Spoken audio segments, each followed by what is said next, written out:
You have a divine animal right to protect your own life and the life of your offspring. I had to train, you know, to do the last scene to the movie because it was really about, it's about man versus woman in a physical sense. I learned a technique called Krav Maga, which is kind of an Israeli army technique. Krav Maga means contact combat. That's a literal translation from Hebrew. The system Krav Maga was developed for the Israeli military, the IDF, the Israeli Defense Forces. It's used still by the IDF.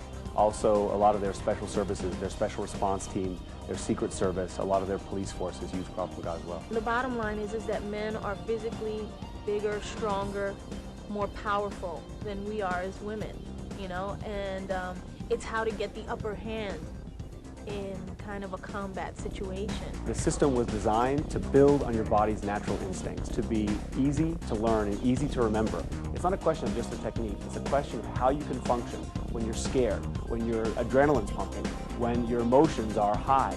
How do you deal with that situation? How do you function under stress? We needed something that was realistic because her character in the movie doesn't train for years and years and years. She's not a superheroine. She's not a martial artist. She's been in the business for 30 years. We needed something that couldn't necessarily be performed by only a large male who's physically fit. We needed something that a female could do because of the size disparity between her character and Billy Campbell's in the movie. That's an important aspect of the fight, and we needed to address that as well.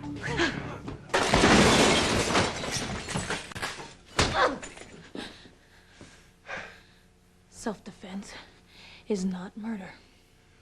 The system is built on two basic ideas, fighting and self-defense. In the fighting section, you learn how to defend against punches, kicks, how to deliver strikes if you end up in a fighting situation.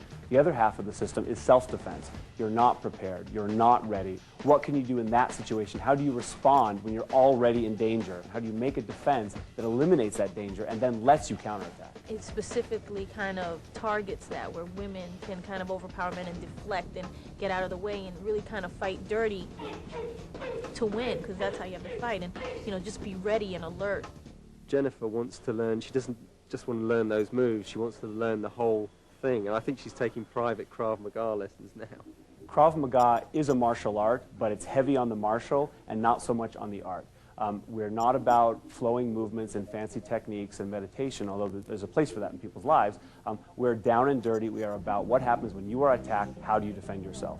We spend all of our time training and teaching on actual attacks, putting things in real-life situations, putting our students under modified stress, enough stress so that they're not hurt, but stress that allows them to train as close to reality as possible. The system adapts to your body. It's open to however your body can move. That's how you apply our techniques. If you can move your arms and legs at all, you can do Krav Maga.